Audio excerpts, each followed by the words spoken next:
Amen.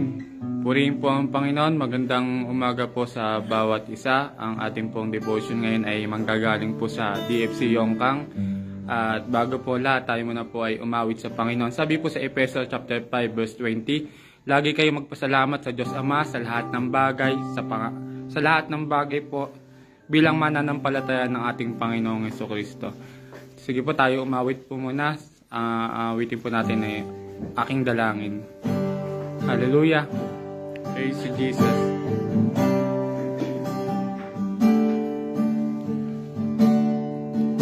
O Diyos, salamat sa iyo sa biyaya at habag, sa kaligtasang taglay ko, sa pangakong kailanman hindi ako iiwanan. Bilang tugon, dalangin ko'y pakinggan mula sa simula. O Diyos, salamat sa inyo. O Diyos, salamat sa inyo sa biyaya at habag, sa kaligtasang taglay ko, sa pangakong kailanman hindi ako iiwanan. Bilang tugon, dalangin ko'y pakinggan. Puspusin ninyo ako, punuin ninyo ako ng kapangyarihan ng banal na Espiritu. Akayin nyo ako sa landas ng katotohanan at gamitin sa inyong kalwalhatian. Puspusin ninyo ako, punuin ninyo ako ng kapangyarihan ng banal na Espiritu. Akayin nyo ako sa landas ng katotohanan at gamitin sa inyong kalwalhatian. Misa, puspusin nyo ako, puspusin ninyo ako, punuin ninyo ako ng kapangyarihan ng banal na Espiritu. Akayin nyo ako sa landas ng katotohanan at gamitin sa inyong kalwalhatian. At gamitin sa inyong kalwalhatian. At gamitin sa inyong kalwalhatian. Hallelujah, Lord. Praise you, Jesus. Hallelujah. Hallelujah, hallelujah. Panginoon, maraming salamat, Panginoon, sa gabing ito, Panginoon, sa umagang ito. Ama, dalangin namin, Panginoon, ay hinihingi namin na pagsama ng banal na Espiritu. Samahan niyo nga po kami sa aming pag-aaralan, Panginoon, at dalangin namin kayo ang maitaas, mapapurihan, O Lord. Maraming salamat sa inyong biyaya at tabag, O Lord. Maraming salamat sa tayong pangalan ni Jesus. Amen. At ngayon po ay dadako po tayo sa salita po ng ating Panginoon at pangungunahan po tayo ni Sister Judy Ann Necesario. Purihin po ang Panginoon.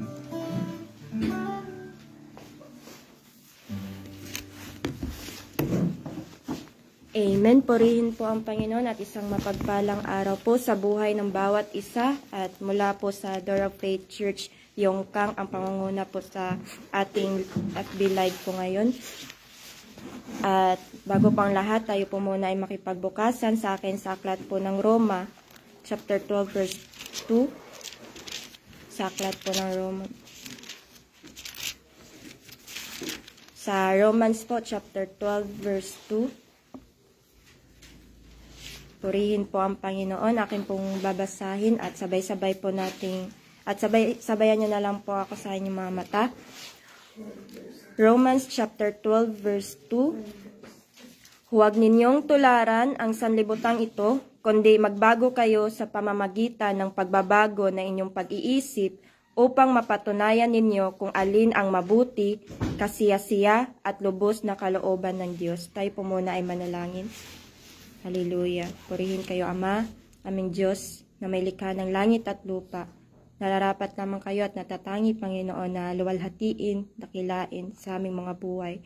Panginoon, sa aming mga buhay, patawarin niyo po kami, Panginoon, kung may mga nakikita man po kayong hindi ka lugod-lugod sa inyong harapan, Panginoon.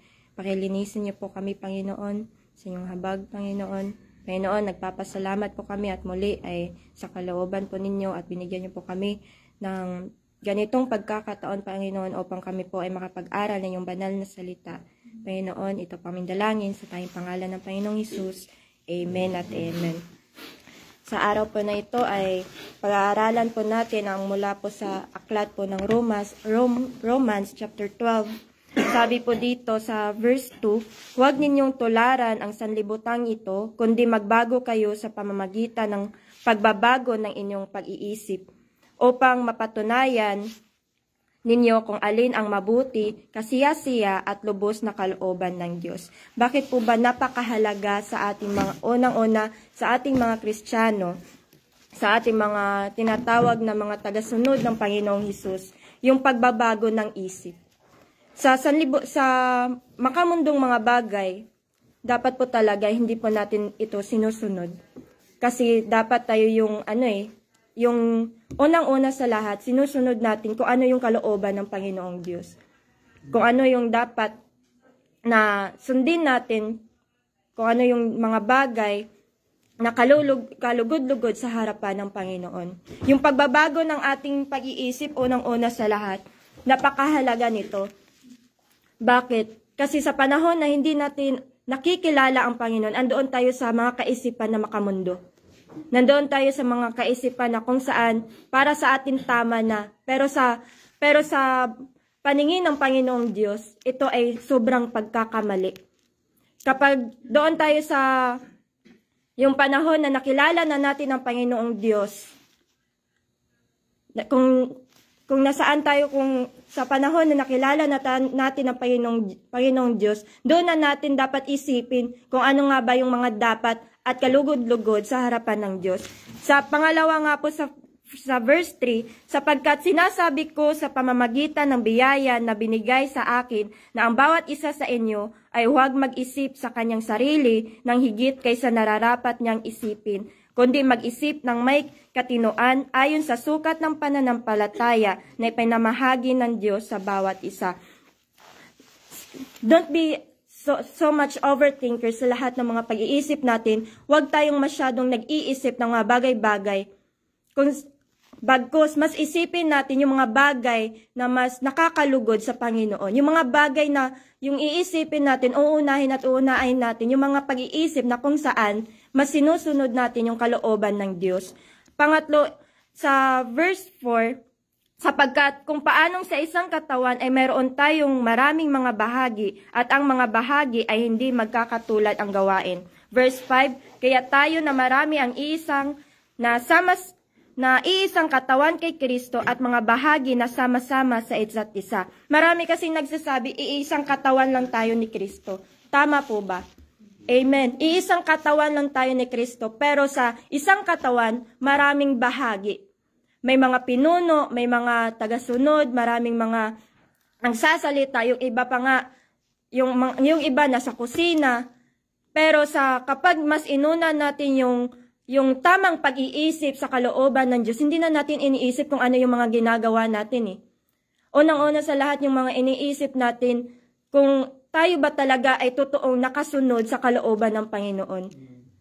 Kung tayo ay iisang katawan ni Kristo, hindi na natin iniisip kung nalalamangan ba natin yung ating mga kapatid. Hindi na natin iniisip kung maganda ba ako sa harap ng aking mga kapatid, kung ito ba, hindi eh.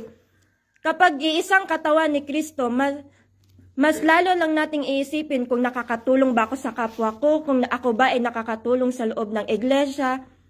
Ganun yun eh. Kapag iisang katawan ni Kristo, mas namumuo sa pag-iisip natin yung pagmamahalan.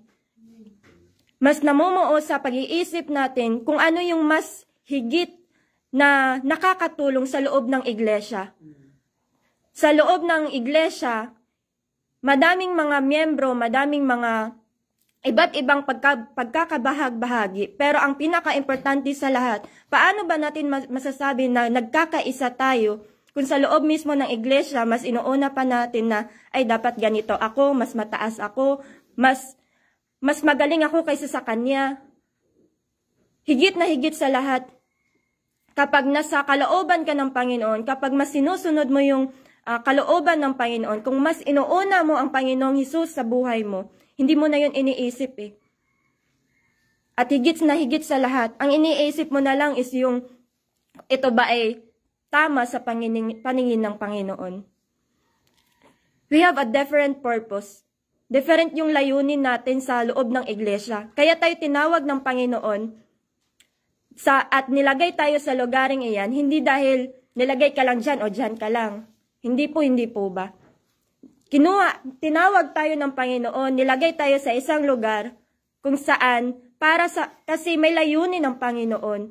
Sa verse 6 nga po, sa Romans chapter 12 verse 6, tayo ay may mga kaloob na magkakaiba ayon sa biyaya na ibinigay sa atin. Kung propesya ay gamitin ito ayon sa sukat ng pananampalataya, kung paglilingkod ay sa paglilingkod, o ang nagtuturo ay sa pagtuturo. Sa verse 8 po, kung ang nangangaral ay sa pangangaral, ang nagbibigay ay magbigay na may magandang loob, ang namumuno ay may pagsisikap, ang mahabagin ay may kasiglahan. Sabi po dito sa pinakalas na ang mahabagin ay may kasiglahan. Kung tayo ay mga totoong naglilingkod sa loob ng iglesia, hindi tayo nakafocus sa tao. Natutunan ko sa aklat po ng Roma nung ako po ay nagbulay-bulay nito. Tama po kasi kung sa tao lang po tayo nakadepende. Paano kapag yung taong yan na tinitingnan natin ay mawala sa Panginoon, ganun ka rin. Kasi nakadepende tayo sa tao eh. At unang-una sa lahat, dapat hindi tayo nakadepende sa tao. Nakadepende tayo sa Diyos. Kasi ang Diyos yung tumawag sa atin at nagbigay ng layunin at siya yung nag-ano sa atin doon sa lugar na iyon. Kung saan tayo itinalaga, kung saan tayo nilagay. At lahat ng sitwasyon na nangyayari sa buhay natin, there's a purpose. Pero unang-una sa lahat, unahin natin ang Panginoong Hesus. Sino nga ba nagbigay ng buong buhay niya para sa ating mga kasalanan? Hindi ba ang Panginoong Hesus? Paano mo ba masasabi na sa iisang layunin ka sa loob ng iglesia kung unang-una sa lahat hindi mo naiintindihan kung paano binigay ng Panginoong Hesus yung kanyang buhay para sa ating mga kasalanan? Dito po tayo sa aklat po ng Juan. Sa John po chapter 14 verse 21.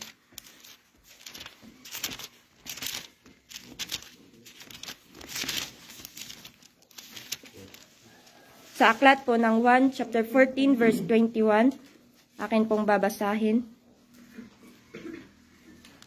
Siyang mayroon ng aking mga utos at tinutupad ang mga iyon ay siyang nagmamahal sa akin. At ang nagmamahal sa akin ay mamahalin ng aking Ama at siya'y mamahalin ko at ihahayag ko ang aking sarili sa kanya. Unang-una, pinaka-root word po sa verse 21, parati po natin tong memory verse, yung pagmamahal at totoong pagsunod sa utos ng Panginoon. Paano mo ba masusunod yung kautusan kung unang-una sa lahat hindi tayo marunong magmahal? Nasa pinakaunang fruit of the Holy Spirit yun, yung love. Paano ka magkakaroon ng totoong kagalakan sa loob-loob mo kung hindi ka marunong magmahal? Paano mo ma-appreciate yung pagkamatay ng Panginoong Hesus sa buhay natin, para sa kasalanan natin, yung muling pagkabuhay niya, kung unang-una sa lahat yung pagmamahal, hindi nasa puso natin. Pero yung pagmamahal kasi hindi lang yung simpleng pagmamahal na sasabihin mo, I love you. Marami na pong beses na naririnig natin yung salitang pagmamahal, at maraming ding beses na naririnig natin na hindi yan yung pagmamahal na ibig sabihin. Yung pagmamahal, handa kang mamatay para sa kapwa mo. Yun yung ibig sabihin ng pagmamahal. Pero parati nating naririnig, pero paano ba natin maisa sa pamuhay? Kung unang-una sa lahat, yung pag-iisip natin ay makamundo pa rin. Kung unang-una sa lahat, mas inuuna natin yung mga makamundong bagay kaysa sa kalooban ng Panginoon. We need to live accordingly sa utos ng Panginoon. Simple lang naman yung yung binigay ng Panginoon . Sumunod tayo sa utos niya. Pero paano pa tayo susunod sa utos niya? Hindi nga tayo marunong magmahal. Sabi nga doon, hindi ko po alam. Pero sabi nga doon, kapag sunod ka ng sunod, sa simpleng utos lang, kapag sasabihin ka ng nanay mo, anak, maglinis ka muna sa bahay. Tapos yung nilinis mo lang, yung isang buong TV lang.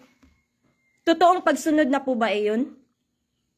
Kasi kapag totoong pagsunod, hindi lang isang kundi buong puso mong binibigay yung pagsunod doon. At maraming mga bagay din na dapat nating maintindihan, at lalong-lalo na po ako. Sa aklat po ng Kawikaan, sa Kawikaan po, chapter 3, verse 5 to 6.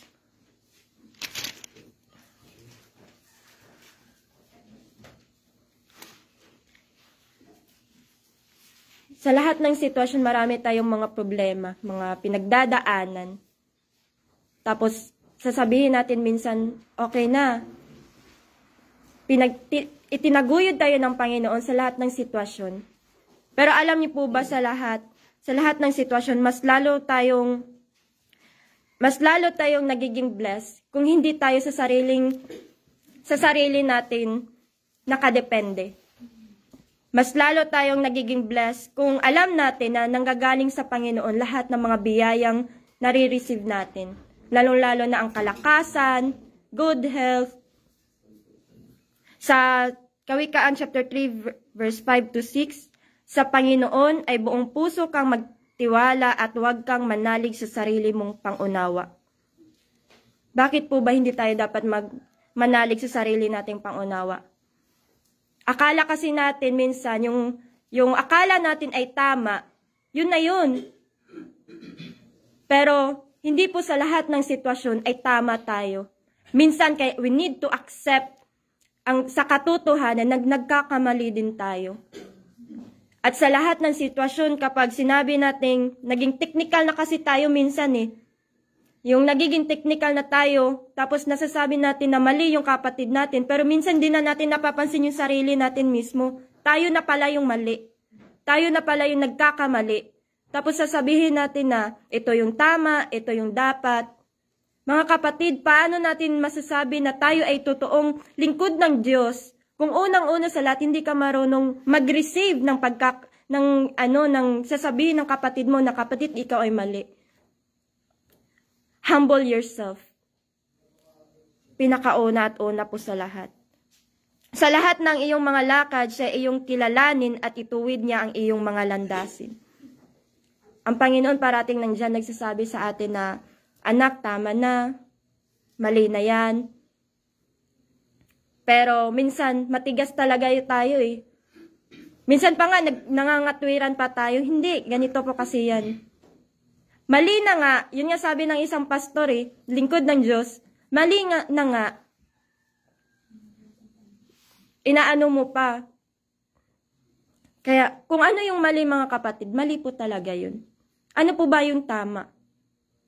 Yung tama ay nandoon tayo sa kalooban ng Diyos. Yung sinusunod natin kung ano yung kalooban ng Diyos. At dito po, sabi po sa Kawikaan chapter 21, verse 30 to 31.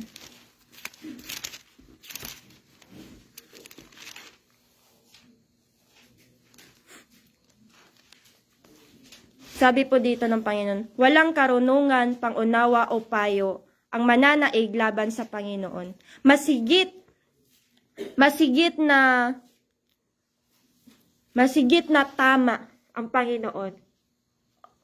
O ni Jesus At wala po talaga sa tao. Lahat ng payo, minsan nga yung payo pa nga ng mga magulang natin, di pa nga po natin nasusunod Bakit? Kasi may sarili po tayong pag-iisip. Pero sabi po dito sa verse 30, walang karunungan, pangunawa o payo ang mananaig laban sa Panginoon. Sa verse 31, ang kabayo ay inihanda para sa araw ng paglalaban, ngunit nauuko sa Panginoon ang pagtatagumpay. Kapag nagde-decision tayo, minsan, kung ano yung nasa isip natin, go na tayo ng go. Hindi na natin iniisip. Pero sabi dito sa verse 31, ang kabayo ay inihanda para sa araw ng paglalaban. Yung kabayo, parang tayo to Yung parang hinihuhulma tayo ng Panginoon. Yung Panginoon, nilalagay tayo sa mga sitwasyon na yon para ihulma tayo at maging better kaysa sa nakaraan natin. Hinihuhulma tayo ng Panginoon kasi para maging maayon tayo doon sa layunin ng Panginoon na itinawag para sa atin. Kaya tayo tinawag dahil sa layunin na iyon. At kapag ang Panginoon nagsabi, okay na, pwede ka nang humayo.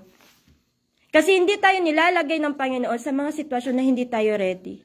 Hindi tayo nilalagay ng Panginoon sa mga sitwasyon na doon tayo matatalo. Kasi ipapanalo tayo ng Panginoon. Lalong-lalo na kasi alam ng Panginoon yung pag-iisip natin, yung puso natin. Tanging ang Panginoon lamang yung lubos na mas nakakakilala sa atin. Kaya naman mga kapatid, sa araw na ito, maikli lang po talaga. Dito po sa Filipos chapter 4 verse 9. Purihin po ang Panginoon. Sa Filipos chapter 4 verse 9 po, ang mga bagay na iyong natutuhan, tinanggap, narinig at nakita sa akin, ang mga bagay na ito ang gawin ninyo, at ang Diyos ng kapayapaan ay sa inyo.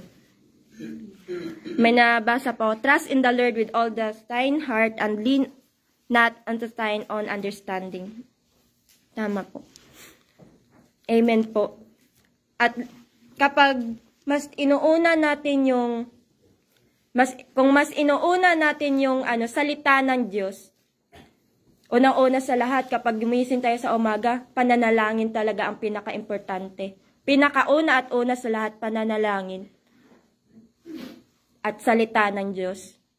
Sabi nga doon, pagbulay-bulayin natin ang salita ng Diyos araw man at gabi. Kung ano man yung nabasa natin, mga kapatid, wag lang po nating basahin.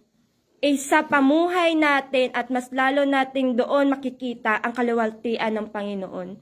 At doon natin ma-appreciate kung gaano tayo kamahal ng Panginoon.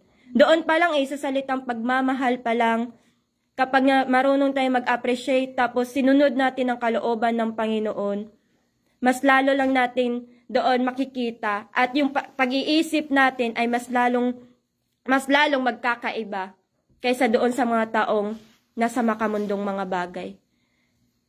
Kaya ngayon sa araw na ito, dalangin ko po na sa araw na ito, itong mga natutuhan natin, natanggap, narinig, nakita, sabi ng apostol, ang mga bagay na ito ang gawin ninyo at ang Diyos ng kapayapaan ay sa inyo. Kung yung mga dati ay marami kayong iniisip, nag-overthink na tayo kasi nga na bakit na lang ganito, what if ganito. Pero kung nasa pag-iisip tayo na kung saan nanroon ang Panginoon, wala nang overthink nasa atin na yung kapayapaan. At anong unang gagawin natin dapat? Manalangin.